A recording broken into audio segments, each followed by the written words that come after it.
Kemarin dan tadi pagi ini banyak petani yang ketemu saya. Dia melihat padi ini, 4 varietas yang saya tanam ini, yang pertama, kedua, ketiga, dan sampai yang keempat yang ada di sana itu.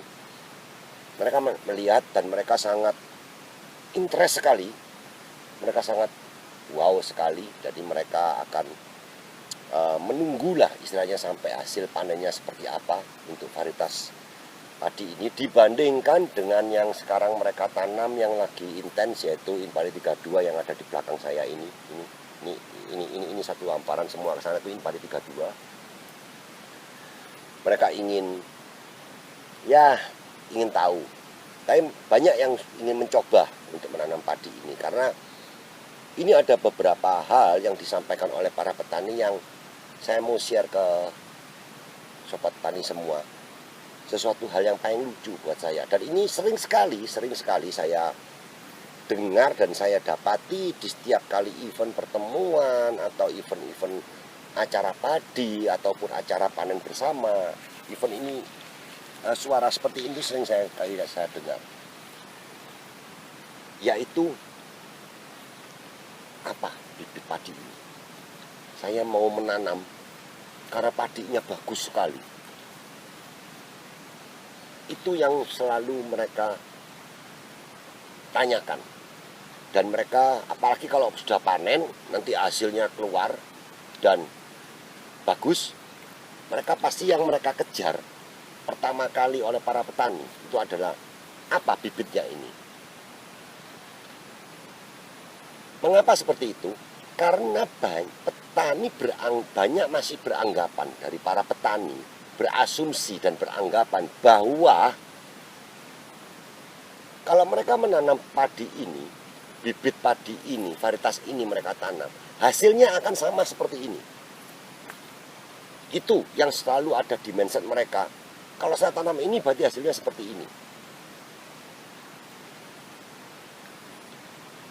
Padahal nggak seperti itu.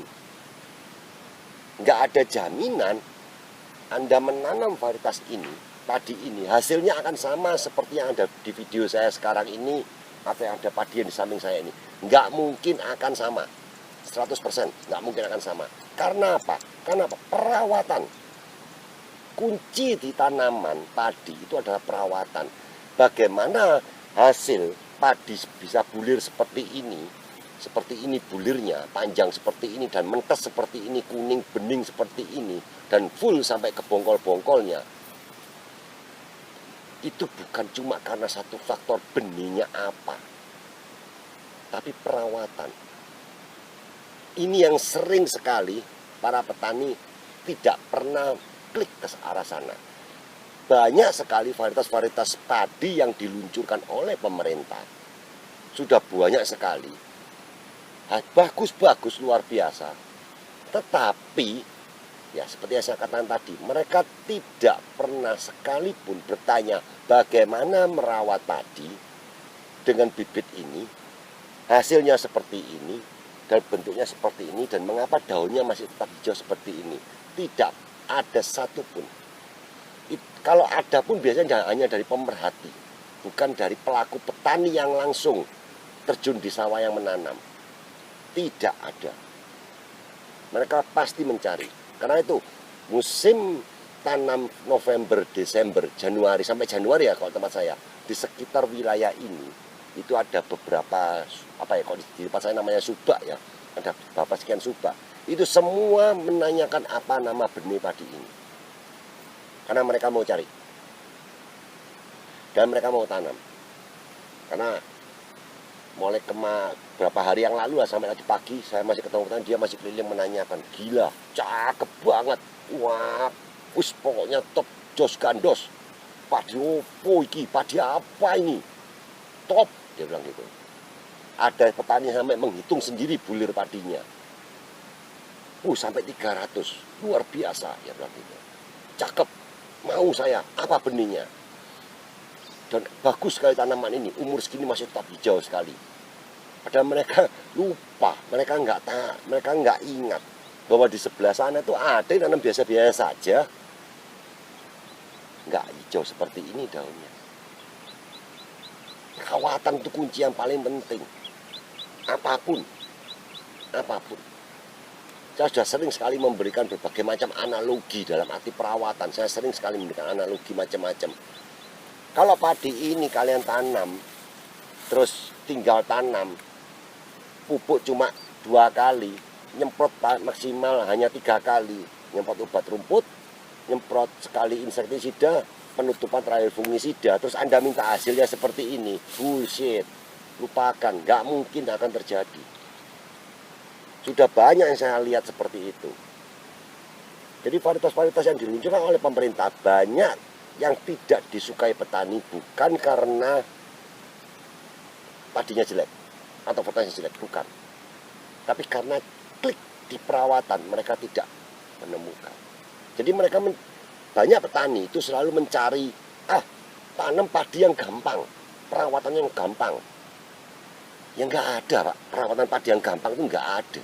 Dimanapun ya nggak ada. Namanya merawat itu susah. Kalau memang mau simpel ya jangan nanam. Pak, jangan nanam padi, tanam yang lain lah. Tanam beton, atau tanam batu bata, atau tanam batako. Jadikan kos-kosan atau villa. Itu lebih gampang. Merawatnya kan masih lebih gampang lah istilahnya. Biarpun ada biaya perawatannya. Seperti itu. Memang nggak dipungkiri sih, saya juga pernah melihat beberapa. Ada memang beberapa petani yang ya nyemprot tuh ala kadarnya, ngerawatnya ala kadarnya. Pupuk itu satu sekali tanam sampai panen cuma 2 kali. Hasilnya bagus. Ada seperti itu, ada. Tapi itu kan nggak banyak jumlahnya dan itu kan lak aja, hanya suatu keberuntungan. Seperti itu.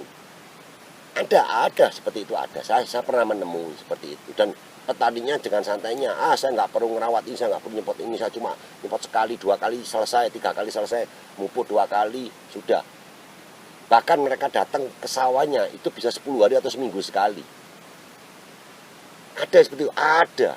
Tapi jumlahnya kan nggak banyak, kan kecil sekali jumlahnya, jumlah golongan petani yang seperti itu, dengan hasilnya yang bagus seperti itu.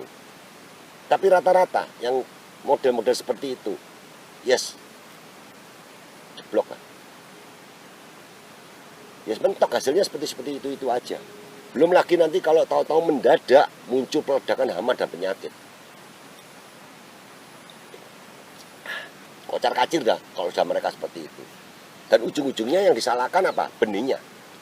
Wah, bibit padinya ini jelek. Oh, ini bibit padinya palsu. Itu aja yang sering mereka sampaikan. Dan itu sudah sering sekali saya mendengar.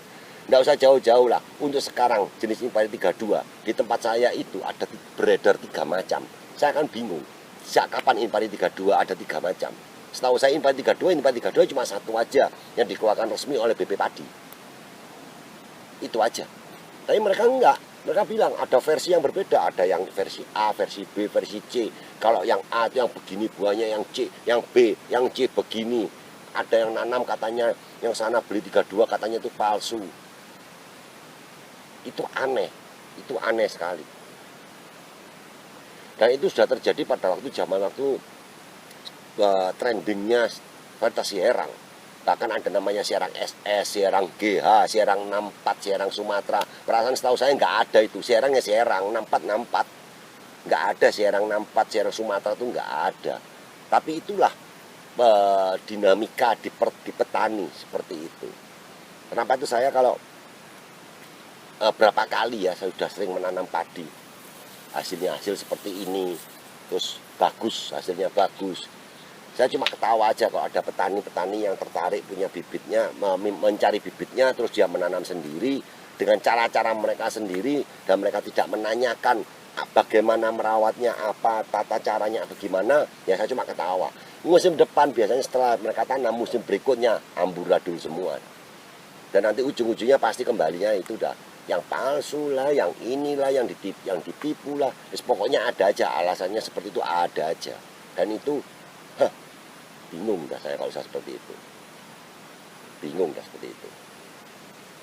Musim ini musim yang paling jelek di tempat saya. hamparan sawah ini, termasuk padi 4 varietas yang saya tanam ini, semuanya terkena penggerek. Semua terkena penggerek, tidak ada satupun yang lolos dari penggerek. Ada yang kena penggerek, ada. Ya, itu berarti ada sesuatu yang kurang dan harus kita evaluasi untuk musim penanaman untuk musim tanaman musim berikutnya. Berarti ada beberapa ledakan seperti itu. Nah, petani pada umumnya tidak mau tahu seperti itu. Bagi mereka kalau ini bagus, lainnya jelek, berarti tanam seperti ini hasilnya akan sama seperti ini dengan cara mereka sendiri. Itu yang sering terjadi. Kenapa saya kalau sudah seperti ini, nanti waktu panen pasti banyak dah, banyak yang kesini. Dan saya pernah kejadian untuk beberapa varietas padi dari ya punya pemerintah juga. Saya tanam bagus, musim depannya ditanam petani dalam skala yang cukup besar, hasilnya jatuh semua, nggak keluarnya nggak sama, hasil gabahnya nggak sama, nggak sama semua, dan mereka komplain semua. Saya cuma ketawa aja. Yang goblok ya situ, bukan saya bilang itu. Karena Anda tidak menanyakan perawatannya. Padahal untuk merawat padi itu kita harus waktunya kapan nyemprot, dosisnya berapa, sasarannya apa, itu menjadi kunci penting. Jadi istilahnya 3T. Saya nggak tahu videonya sudah saya share belum di channel saya. Saya buat video tentang 3T. Tepat waktu, tepat dosis, tepat sasaran. Itu 3 itu paling penting. Kalau kita bisa memegang 3 itu, hasil padinya pasti akan bagus. Saya dan petani saya menerapkan itu secara ketat untuk padi ini pun masih bisa kebobolan. Ya, karena memang nggak ada yang sempurna, tapi kita berusaha bagaimana secara maksimal untuk menjaga seperti itu. Dibanding yang lain, kalau kita bisa lihat nanti di hamparan yang lain, bagaimana penggerek batang yang begitu keras sekali dan satu Monas lebih ngeri kembali. Bahkan ada padi yang masih saya punya videonya, nanti kalau ada di video di varietas kedua mungkin itu saya share. Kalau nggak salah ada yang umurnya sama, tapi yang satu sisi itu dia udah kering semua, daun benderanya udah kering semua. Dan satu sisi yang padi yang saya rawat bersama petani saya itu masih hijau semua. Itu kan sudah jelas ada perbedaan yang signifikan. Padahal kuncinya adalah cuma satu, menjaga stabilitas warna daun. Untuk tanaman padi terutama, menjaga stabilitas warna daun, terutama daun bendera. Minimal lah daun bendera ini Anda jaga tetap hijau. Jadi kalau Anda pakai BWD, usahakan di antara skala 4, 3, 4. Jangan sampai turun dari itu. Kalau saya tidak perlu BWD, lihat aja sudah ketahuan kok ini skala berapa. Usahakan di skala itu. Otomatis buah akan bagus sekali. Dan syukur-syukur kalau bisa sampai daun bawahnya ini semua. Ini daun bawahnya sudah mulai agak-agak beberapa mulai menguning. Sudah berapa hari ini setelah dihajar hujan mati-matian, karena ini semenjak 3 minggu yang lalu 4 varietas ini sudah saya hentikan semua untuk penyemprotan apapun karena menjelang panen. Kalau saya lihat sudah oke, jadi saya hentikan. Saya tidak melakukan penyemprotan apapun, saya hanya mengamati untuk menjaga istilahnya warna batang coklat. Karena kalau warna batang coklat itu harus kita jaga dan kita amati sampai titik akhir pemotongan, karena dia akan menyerang kapanpun. Bahkan padi seperti ini pun bisa diserang oleh warna batang coklat, itu mengerikan sekali. Dan saya hanya menjaga itu. Tapi kalau untuk yang di bawah yang seperti ini sudah agak kering, ya sudah. Tapi yang di atas kita masih bisa dapat dan masih bisa oke. Ya itu mungkin yang mau saya sampaikan sedikit sharing tentang ya apa yang tadi pagi saya ketemu dengan petani kemarin, dan hari ini saya ketemu petani berbicara mengenai ketertarikan mereka yang sangat-sangat besar terhadap varietas yang ada di samping saya ini. Mereka sangat tertarik sekali. Ya, seperti yang saya katakan tadi, seperti itu. Jadi ya, untuk sobat-sobat tani yang di luar sana, silakan Anda tertarik dengan salah satu varietas padi kalau Anda melihat hasilnya dengan baik. Tapi tolong Anda catat juga bagaimana si pelaku petani tersebut memperlakukan tanaman padinya. Itu yang penting. Karena benih yang bagus, perlakuan yang bagus, otomatis hasilnya pasti bagus. Tapi kalau benih bagus, perlakuan Anda jelek, perawatan Anda jelek, ya hasilnya juga jelek. Sama lah dengan seperti analogi yang pernah saya buat. Saya pernah membuat satu video tentang analogi mengenai anak kita. Kalau kita mendidik, merawat anak kita dengan benar, dengan semua, dengan bagus, pendidikan yang baik, apa semua yang baik, hasilnya pasti baik. Tapi kalau kita cuma tidak punya anak tapi nggak ngerawat dengan baik, dibiarkan, terserah mau sekolah atau tidak, makan terserah mau apa, ya jangan berharap hasilnya akan baik. Sama dengan tanaman padi, sama, rawat dengan baik. Kuncinya di perawatan. Apapun yang kalian tanam, kuncinya perawatan. Itu penting sekali. Pupuk dan nutrisinya, pencegahan hama dan penyakit, itu adalah dua faktor penting. Di samping faktor-faktor X lainnya yang kita juga harus bisa beradaptasi dan menyesuaikan. Seperti sekarang ini, cuaca seperti ini yang hujan panas, intensitas hujan tinggi, banjir. Nah, itu kita harus beradaptasi. Jadi bukan kita menyalahkan, enggak, tapi kita sebagai petani beradaptasi. Bagaimana mensiasati cuaca seperti ini sehingga padi kita tetap bagus, tanaman kita tetap bagus seperti ini. 3 kali lokasi ini dihantam hujan dengan kekuatan besar, nggak roboh kok padi saya. Padahal padi teman yang lainnya nanam impari 32 itu roboh. Kan aneh, 32 kan pendek kan tanamannya, tapi bisa roboh. Aneh kan? Ya, kembali ke perawatan. Bagaimana mencukupi unsur hara, makro, mikronya, pengendaliannya semua. Oke, tak rasa itu dulu, udah panjang videonya ini. Saya masih mau keliling ke tempat yang lain. Oke, sampai ketemu di Ring Ngopi berikutnya. Ini playlistnya Ring Ngopi ya, bukan reviewnya yang tadi. Dan jangan lupa subscribe, like, komen, atau kalau mau join ngobrol dengan saya ada di Twitter. Silakan join dan ngobrol-ngobrol di sana. Dan kalau memang berguna, share ke tempat tongkrongan kalian, di para petani. Kita saling share, kita saling ngobrol-ngobrol, berbagilah istilahnya. Nggak ada yang lebih pintar, nggak ada yang lebih hebat, semua sama. Cuma kita tinggal menyesuaikan aja. Oke, sampai ketemu di Ring Ngopi berikutnya. Ciao, salam.